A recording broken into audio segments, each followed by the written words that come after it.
நமது திருக்கோவிலில் நடக்கிற அருள் நிறைந்த காட்சிகளை எல்லாம் யூடியூப் சேனல் மூலமாக உலகமெங்கும் பார்த்து தன் எண்ணங்கள் நிறைவேற வேண்டும் என்பதற்காக தனக்குள்ளே பிரார்த்தனை செய்து கொண்டிருக்கிற எல்லா பக்தர்களுக்கும் உங்கள் அனைவருடைய எண்ணங்களும் எந்நாளும் நிறைவேறி புனிதமான நல்லுணர்வுகளையும் உங்கள் எண்ணத்தின் இயக்கங்கள் நிறைவேறக்கூடிய நிம்மதிகளையும் நீங்கள் பெற்று ஆனந்தமாக வாழ வேண்டும் என்பதற்காக உங்களுக்காக நான் பிரார்த்தனை செய்து கொள்கிறேன். ஒரு குருவாக இருக்கக்கூடியவன் எப்படி இருக்க வேண்டும், சீடன் எப்படி இருக்க வேண்டும், பக்தன் எப்படி இருப்பான் என்பதையெல்லாம் நமது ஆன்மீக நெறிகளிலே பற்பல விளக்கங்கள் நம்முடைய முன்னோர்களெல்லாம் நமக்கு வகுத்திருக்கிறார்கள். குருவை வணங்கினால் கோடி நன்மை தரும் என்று சொல்வார்கள். குருவை வணங்கினால் என்றால் அது குருவாக இருக்கின்ற கோயிலா, அல்லது ஜீவனோடு இருந்து நமக்கு வழிகாட்டியாக இருக்கின்ற முனிவர்களா, சித்தர்களா, யோகியர்களா, அல்லது யோகியர்கள் முனிவர்களாக சரீரத்தோடு வாழ்ந்து மறைந்து கொண்ட ஆன்மாக்களா, இப்படிப்பட்ட பல்வேறு சிந்தனைகள் மனிதனுடைய உள்ளத்தில் தோன்றும். ஆனால் யாரெல்லாம் உடனடி பலன் இந்த சக்தியில் கிடைக்கும் என்றால், ஜீவனோடு இருக்கிற குருவாலும் சரீரம் நீக்கிய ஆன்மாக்களாக இருந்து கொண்டிருக்கிற முனிவர்கள், சித்தர்கள், யோகியர்கள், இவர்களுடைய புனித ஆன்மாக்களும் நமக்கு குருவாக நாம் நினைத்தால் நிச்சயமாக நமக்கு முன்னின்று வழிகாட்டுவார்கள். அவர்களால் கோடி நன்மை நமக்கு உண்டு என்பது உண்மையாகும்.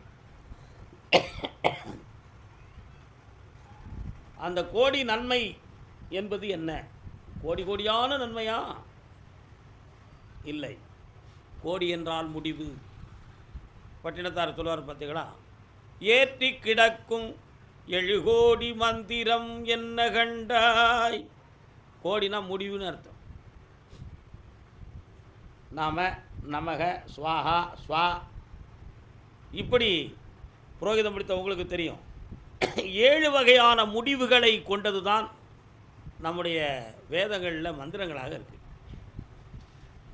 நமகன்னு ஒரு முடிவு இருக்கும், ஸ்வான்னு முடிவு இருக்கும், ஸ்வாஹா அப்படின்னு முடிவு இருக்கும், நம அப்படின்னு ஒரு முடிவு இருக்குமா? இப்படி 7 வகையான முடிவுகளை கொண்டது தான். அந்த முடிவை பற்றி தான் சொல்லுவார் பட்டினத்தார். நீற்றை புனைந்தென்ன நீராடப்போ என்ன நீ மனமே, ஏற்றி கிடக்கும் 7 கோடி மந்திரம் என்ன கண்டாய், ஆற்றில் கிடந்தும் துறையறியாது தவித்தனையே. ஆற்றுல தண்ணி போய்கிட்டு இருந்தாலும் அதில் ஒரு சின்ன சுழல் இருக்கும், அதில் ஒரு குச்சி கிடக்கும், சுழண்டுக்கிட்டே இருக்கும். நேராக ஆறுத்தை போய்கிட்டு இருக்கும், அது ஓரத்தில் சுழண்டுக்கிட்டு. ஆறு நேர போகிறது தெரியாமல் உள்ளுக்கே சுழண்டுக்கிட்டு இருக்கிற மாதிரி மனிதனுக்கு நேரான வழி ஆறு இருக்குது. ஒன்றது பேரூர், அதற்கு ஊரூர் ஆரூர், 6 வழி நமக்கே இருக்குது. சகசிராரத்தை அடைவதற்கு மூலாதாரம், சுவாதிஷ்டானம், மணிப்புரகம், அநாகதம், விசுத்தி, ஆக்கை என்று 6 வழிகள் இருக்குது. மூலாதாரத்தில் தோன்றிய மூண்டெழுந்த கனலாகிய குண்டலினி என்னும் ஆத்ம சக்தியை இந்த 6 ஆதார வழியாக ஏற்றி சகசிராரத்தை கண்டால் அகில உலகத்தையும் காண்பாய் என்ற ஒரு நிலையை காண்பதற்காக ஒன்றது பேரூர், அதை அடைய 6 உள்ள வழி. 6 இருக்குன்னா 6னா வழின்னு அர்த்தம். அதை மாதிரி அந்த சுழற்சிகளை கிடக்கக்கூடிய குச்சி 6 நேராக போவது தெரிந்தும் கூட அதை மீறி வந்து நேராக போகக்கூடிய ஆற்றுக்கு போக முடியாமல் சுழண்டு கொண்டு இருப்பது போல் மனிதன் பாசம், பற்று, பணம், பதவி, காசு, வஞ்சம், சூனியம், சூது, பொறாமை, இவைகளுக்கெல்லாம் ஒரு சுழல் மாதிரி சுழண்டுட்டு கிடக்கானே தவிர நேர் வழியாகிய ஆன்மீக வழிக்கு வரவில்லை என்று வேதனைப்பட்டு சொன்னார் பட்டினத்தடிகளார். அதைத்தான் இடையில் ஒரு வார்த்தை, மாற்றி பிறக்கும் விதி அறிந்தாயில்லை. பிறந்த பிறப்பை மாற்றி பிறக்க முடியாது, அதுக்குரிய விதியை நீ அறியலைன்னு சொன்னார். அப்போ அறிந்து விட்டால் பிறக்க முடியும் என்பது அர்த்தம் என்பதை மறைத்து கூறினார். எப்படி முடியும்? அதுதான் அங்கே கேள்வி. இந்த ஒரு விஷயத்தில் எப்படி முடியும்? அதுதான் முனிவர்களால், சித்தர்களால் முடியும். அது எப்படி? ஒரு பெரிய ரகசியம் இது. மகாமுனிவராகிய வால்மீகி அவர்கள் ஒரு பெரிய மகா தவம் பெற்றவர், படிப்பறிவு இல்லாதவர். அது வேதமோ ஞானமோ எதுவுமே படிக்காதவர். அந்த வேத ஞானம் எதையும் படிக்காமல் இருந்தாலும் ஆத்மாவை இயக்குகிற தவத்தை அவர் அடைந்து விட்டார். அந்த ஞானத்தை அவர் பெற்றுவிட்டார். காட்டில் உதித்த வேடன் அவர் தான் ராமனுடைய சரித்திரத்தை உலகத்துக்கு முத நமக்கு உலகத்துக்கு கொண்டு வந்தவரே. சீதையை பிரிந்த ஸ்ரீ ராமச்சந்திரமூர்த்தி நீண்ட காலமாக, அதாவது பட்டாபிஷேகத்துக்கு பிறகும் சீதையை அவர் பிரிந்தார். அப்பொழுது ராமன் சீதையை போன்றே ஒரு தங்கத்திலே ஒரு சிலை செய்து அதை பக்கத்தில் வைத்து மீண்டும் ஒரு அஸ்வமேத யாகம் நடத்த வேண்டும் என்று நினைக்கிறார். அந்த அஸ்வமேத யாகத்தில் தனி தம்பிரானாக இருந்து நடத்தக்கூடாது, தம்பதி வேணும். அப்போ சீதாதேவி காட்டில் இருக்கவளை எப்படி கூப்பிட முடியும்? அவர் தான் வேண்டாம்னு கொண்டு போய் விட்டார். அதுக்காக தங்கத்திலேயே அப்படி ஒரு பதுமையை செய்து அவளுக்கு ஜீவசக்தியை எழுப்பணும்னு சொல்லி பிராண பிரதிஷ்டையெல்லாம் பண்ணினாங்க. பிராணன் கிடைக்கவில்லை. ஏன் கிடைக்கல? அதுக்குள்ளே இருக்கிறது தான் ஒரு ரகசியம். சீதை இறந்திருந்தாள் என்றால் சரீரத்தை நீக்கி அந்த ஆத்மாவாகிய பிராணன் பூமியில் உலாவிக்கிட்டு இருக்கும், அதை கூப்பிட்டு உள்ள வச்சிடலாம்.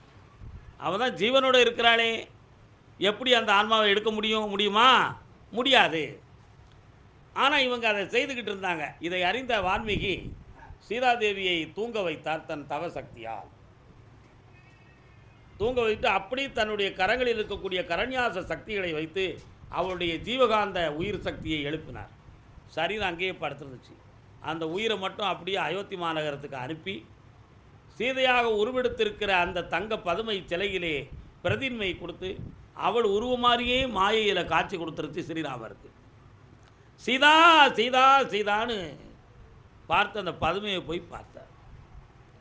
அப்படி பார்த்து பக்கத்தில் வரும்பொழுது சீதாதேவி இங்கே எழுந்திட்டா. பிரபு ராமச்சந்திரா அப்படின்னு சொல்லி எழுதிச்சா. உடனே வால்மீகி உட்கார்ந்து சிரித்தார். என்னம்மா சீதா, அயோத்தி மாநகரம் வரை சென்று வந்தாயான்னு கேட்டார். அயோத்தி மாநகரம் வரை சென்று வந்தாயா? ஆமாம் சாமி, என்னுடைய பிரபுவாகிய ஸ்ரீராமரை நான் பார்த்தேன். என்னையே சதாகாலகட்டமும் நினைந்து நெஞ்சுருகி கொண்டு இருக்கிறார். வனத்திலிருந்து நான் வேதனைப்படுகின்ற காட்சியை அவர் அறிந்தார் இல்லை, ஆனால் அவர் வேதனை உருகிற காட்சியை நான் கண்டேன். என் மீது அன்பும் பாசமும் இல்லாமல் இருக்கிறாரோ என்பதை நினைத்து நான் வருந்தியது உண்டு. ஆனால் அப்படி இல்லை, என்னை நினைக்கிறார் என்ற உணர்வுகளை நான் புரிந்து கொண்டேன். இந்த நிலை எனக்கு எப்படி சாமி எடுத்து ஏற்பட்டதுன்னு கேட்டான். அதற்கு சொன்னார், உன் சரீரத்தை இங்கே இருக்க வைத்து உன்னுடைய ஆத்மாவை எடுத்து அவன் நினைத்து கொண்டிருக்கிற பதுமையில் நான் பதிவாக்கி வைத்தேன். ஆகையினால் அங்கு நடக்கிற காட்சிகளை நீ கண்டு வந்தாயினார். இந்த இடத்துல தான் பட்டினத்தார் வந்தார். மாற்றி பிறக்கும் விதி அறிந்தாயில்லை. அந்த ஆத்மா சரீரம் அங்கே இருக்கும் பொழுதே அந்த ஆத்மாவை எடுத்து இன்னொரு இடத்துல போய் காட்சி கொடுக்க வச்சுட்டு வந்தார். பார்த்தீங்களா? அது ஒரு மறு அவதாரம். அது ஒரு மறு அவதாரம். அடுத்து தாய் பராசக்தி காளி அவதாரம் எடுத்து வந்தார். அவர் அருமையான ஒரு விஷயம் செய்தார். மகாகவி காளிதாஸ் படிப்பறிவு இல்லாதவன், புத்தியை கொடு அறிவை கொடு, புத்தியை கொடு அறிவை கொடுன்னு சொல்லி அவருடைய பாத படித்தரையில் போய் முட்டி முட்டி அழுதார். காளி அப்படி பிரசனமாகி தன்னிடம் இருக்கிற ஆத்ம சக்தியை, தன்னுடைய சக்தியை அவனுடைய சரீரத்துக்குள்ளே ஒளிமயமாக கொடுத்தான். அவன் படிப்பறிவே இல்லாத மூடனாகி அவனுக்கு ஞானம் தோன்றி 1000 கவிகளை பாடி மகாகவின்னு பேர் வந்தான். அப்போ அவன் மனிதனாக இருக்கும் பொழுதே புதுமையாக ஒரு சக்தியை பெற்று புது பிறவியாக காட்சியளித்தானே, அது மாற்றி பிறக்கும் தன்மை என்பது உண்மை. இந்த இடத்துல அந்த தெய்வம் அவனுக்கு காட்டுச்சு. அப்போ மாற்றி பிறப்பிக்கும் விதியை இறைவன் அறிந்திருந்தான் என்பது இந்த இடத்துல ஒரு பெரிய உண்மை. இதை குருவாக இருந்து தியானிப்பதும் செய்ப்பதும் எப்படி, அதுதான் நமக்கு முக்கியம். ஏற்றி கிடக்கும் 7 கோடி மந்திரம் என்ன கண்டாய். எந்த மந்திரத்தை ஓதினாலும் எந்த மந்திரத்தை படித்தாலும் அது வெறும் கோஜம்தானே தவிர அது பீஜம் அல்ல. கோஜம்னா என்னது? புகழாரம். பீஜம்னா என்னது? விதை. விதை தான் முளைக்குமே தவிர சரீரம் முளைக்குமா? நெல்லுக்கு உமியோடு தவிடு போல கண்டது தத்துவ மார்க்கம். நெல் இருக்குது, நெல்லுக்குள்ளே இருக்கிற எதை சாப்பிட்றோம்? அரிசியை தான் சாப்பிட்றோம். ஆனால் அரிசியை விதைச்சா முளைக்காது. உண்மையா? அரிசியை விதைச்சா முளைக்குமா? முளைக்காது. அதோடு ஒட்டிய தவிடும் அதை மூடிய நெல்லாகிய உமியும் இருந்தால் தான் அது முளைக்கும். அப்போ உமியும் தவிடும் இருந்தால் நெல் முளைப்பது போல மனிதனுக்குள்ள ஆத்மசக்தி இருந்தாலும் இந்த சரீரம்ங்கிற ஒன்று நம்மளை மூடி இருக்குது. இந்த சரீரத்தை வாக்கம் செய்வது எப்படி என்பதை பற்றி அவர்கள் விளக்கம் சொல்லும் பொழுது தான் நமக்கு மாற்றி பிறக்கும் விதியை பற்றி அந்த இடத்துல வந்து சொல்கிறார். அப்போ மனிதன் பிறப்பை பற்றி சொல்லுகிற பொழுது அறிகின்ற தன்மை நெல்லுக்கு உமியும் தவிடும் எப்படி முளைப்பதற்கு காரணமாக இருந்ததோ, அதே போல உமியமும் தவிடமும் நீக்கி அரிசியை மனிதன் எப்படி கண்டானோ, ஆணவம் கர்மம் மாயை என்பதை நீக்கி ஆன்மாவை காண வேண்டும். ஆணவத்தையும் கர்மத்தையும் மாயையும் நீக்கி ஆத்மாவை ஒரு மனிதன் காண வேண்டும் என்பதுதான் அதனுடைய விதியாக இருந்துச்சு. அந்த நிலையை சொல்லும் பொழுது ஒரு குருமகான் வந்து தவம் இருந்து கொண்டு இருக்கிறார். தன்னுடைய சீடனுக்கு அவருக்கு நிறைய விஷயங்களை கற்பித்து வைத்திருக்கிறார். அந்த கற்பித்தல் எப்படி அப்படின்னா, தனது ஆத்மாவையே ஸ்தூல சக்தியாகிய ஆன்மாவை எழுப்பி இன்னொருடைய உடலுக்குள் புகுந்து அவரை இயக்குவது.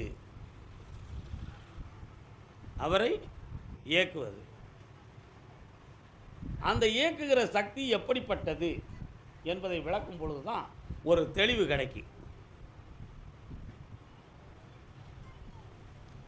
ஒரு குருவை வந்து ஒரு அசுரன் வந்து தவம் இருக்கான் காளிகிட்ட. அந்த காளிங்கிற தேவதை சொல்லுது, எவன் ஒருவன் தவஞானியாக பிரம்மச்சாரியாக இருந்து முக்தி அடைந்திருக்கிறானோ அவனை பறி கொடுத்தால் உன் தவம் பலிக்கும் அப்படின்னு ஒரு அசரீரி சொல்லுது.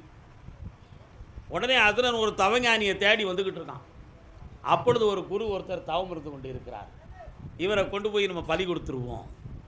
அகோர வழிபாடு, பலி கொடுத்து வழங்குதல் என்னது? அகோர வழிபாடு. நமக்கு இந்த சக்தி நமக்கு கிடைச்சிரும் அப்படிங்கிற ஒரு முடிவுக்கு வந்து ஒரு குருவை கொண்டு போகிறான். குருவை கொண்டு போகிற விஷயம் தியானம் இருந்து கொண்டிருக்கிற ஒரு சீடனுக்கு தெரியுது. நல்லா புரிஞ்சுக்கணும்.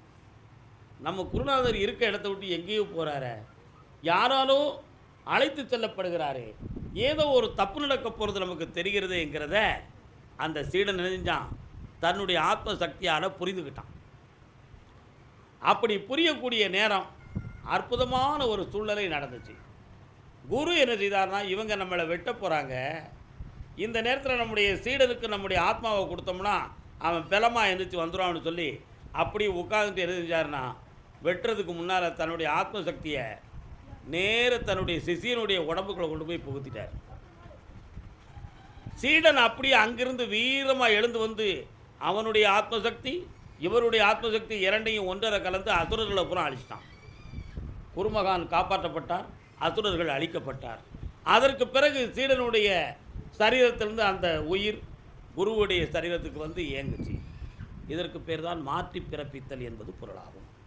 தனக்கு இருக்கக்கூடிய பிராணனாகிய ஆன்மாவை இன்னொரு ஆன்மாவுக்கு வந்து பிரதின்மை செய்து அதை இயங்க வைக்கிற தன்மைக்கு பெயர் தான் மாற்றி பிறப்பித்தல். நம்ம வந்து ஒரு விஷயத்தை செஞ்சுருப்போம், அதுக்கு குருமகானுடைய வாக்கள் எப்படி வரும்னா, இவனுடைய ஆத்மா இந்த அளவுக்கு தான் கர்மாக்களில் இயங்கும், ஆனால் இதை விட இவனுக்கு பெரிய ஞானத்தை நம்ம வழங்கி இவனுடைய நிலைகளை மாற்றணும்னு சொல்லி பேசா மருந்தை பயன்படுத்துவான். பேசா மருந்துன்னு ஒன்று இருக்குது. பேசா மருந்துனா என்னது? உலகத்தால் பேசப்படாத மருந்தா, அல்லது மருந்து என்னைக்காவது பேசிச்சா, அல்லது மருந்தை பற்றி யாராவது பேசாமல் இருந்த மருந்தா? ஞானிகள் செய்கின்ற சித்துக்கு பேர் பேசா மருந்து. பேசா மருந்தை பயன்படுத்துகிற பொழுது என்ன நடக்கும்னா, என்னுடைய மனதில் இருக்கக்கூடிய உணர்வுகளை, நான் நினைக்கின்ற நினைவுகளை இவன் நினைத்து இவன் அந்த நிலையை அறிய வேண்டும் என்று தன்னுடைய ஆத்ம சக்தியை ஒரு சராசரி மனிதனுக்கு புகுத்தி அவனை ஏக்கி விடுகிற தன்மைக்கு பெயர் பேசா மருந்து என்னும் சித்து. அந்த சித்தை அடைந்தவர்கள் தான் ஞானியர்கள், சித்தர்கள், யோகியர்கள். அந்த சித்து ஏன் எல்லாருக்கும் கிடைக்க மாட்டுக்கு? அப்படியே ஒரு சித்தருக்கு ஒரு முனிவருக்கு இருந்து ஒரு மனிதனுக்கு அவரை புகுத்தணும்னு நினைக்கிறதும் அவ்வளோ விரைவில் நடக்கலையே ஏன்? அந்த சித்துஞான சக்தியை பெற இருக்கும் மனிதன் கர்மாக்களிலிருந்து விடுபட்டிருக்க வேண்டும், அல்லது பாவம் செய்யாதவனாக இருக்கணும். இப்படியெல்லாம் பற்பல விஷயங்களில் அவன் சுத்திகரிக்கப்பட்டு இருந்து அவனுக்கு ஒரு விதி நடக்குதுன்னா அதை ஒரு முனிவரால், ஒரு சித்தரால் பேசா மருந்தை பயன்படுத்தி அவன் என்ன செய்ய முடியும்? காப்பாற்ற முடியும். இந்த நிலையை அறிந்து செயல்படுவதற்கு மூல காரணமாக இருப்பதுன்னா மனோசக்தி. மனோசக்தியை வந்து பயன்படுத்தி தன்னுடைய ஆன்மாவை எழுப்பினால் இந்த சித்தாற்றல் வந்து மனிதனுக்கு கிடைக்கும். இந்த சித்தாற்றல் மனிதனுக்கு கண்டிப்பாக கிடைக்கும். அதனால் மனதை மூல பக்குவப்படுத்துவது, மனதை செம்மையாக்குதல். செம்மையாக்குதல் என்றால் என்ன? மனதை வேறு எந்த திசையிலையும் போக விடாமல் தனது ஒடுக்கத்துக்குள்ளே அப்படி மின்சார கணக்கை கரெக்டாக பிளாஸ்டிக் ஒயருக்குள்ளே 4 செம்பு கம்பியை வச்சு அந்த கம்பியில் மட்டும்தான் மின்சாரம் ஓட்டணும் அப்படின்னு சொல்லி ஒரு ஒயரை போட்டிருக்காங்கண்ணே. அதை மாதிரி நம்ம வச்சுருக்கக்கூடிய இந்த மனோசக்தி என்னும் ஒரு அற்புதமான மின் ஆற்றலை நம்முடைய சரீரத்துக்குள்ளேயும் நம்ம மனதுக்குள்ளேயும் இந்த விஷயத்துக்கு மட்டும்தான் இதை பயன்படுத்தணும், வேறு எந்த திசையிலும் இந்த மனதை போக விடக்கூடாது என்று நினைத்து எவன் ஒருமைப்படுகிறானோ அவன் மனதை செம்மைப்படுத்தி விட்டான் என்பது பொருளாகும். அந்த மனம் அது செம்மையானால் அவன் சொல்கிறதெல்லாம் மந்திரம்தான், அவன் செய்கிறதெல்லாம் தந்திரம்தான். தந்திரம் என்றால் ஏமாற்று என்பது ஒரு பொருள் இருக்கிறது. ஆனால் இந்த தந்திரம் என்பது என்னவென்றால் தான் பெற்ற தவத்தினால் தன் திறனை வெளிப்படுத்துதல் என்பது பொருள். அதைத்தான் தந்திரங்கள் மொத்தம் எத்தனை தந்திரம் சொன்னார் திருமூலர். நவதந்திரங்களையும் நமக்கு இந்த உலகத்துக்கு எடுத்து காட்டினார் திருமூலர். அதனால் மனதை செம்மையாக்குவோம், மாசிலாத மனதுக்குள் ஈசரை வர வைப்போம், என்னாலும் உயர்ந்திருக்கும் நன்னடத்தையை பெற்று ஆனந்தமாக வாழ்வோம் என்று சொல்லி அருள்வாக்கை தொடங்குவோம். வாழ்க, வணக்கம்.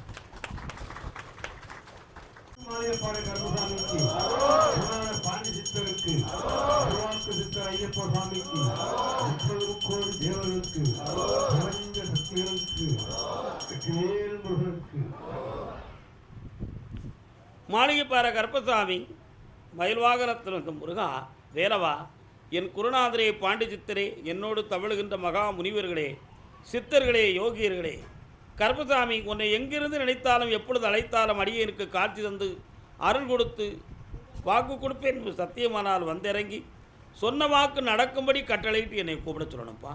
பட்டணத்தார் திருவடிகளுக்கு 1000 கோடி நன்றிகள், வாழ்த்துக்கள். முதல் உத்தரவு கும்பகோணம். கருப்பசாமி என் ஆம்பளை பையனுக்கு வேலையும் வாழ்க்கையும் கொடுக்கணும்னு கேட்டு வந்தவங்க.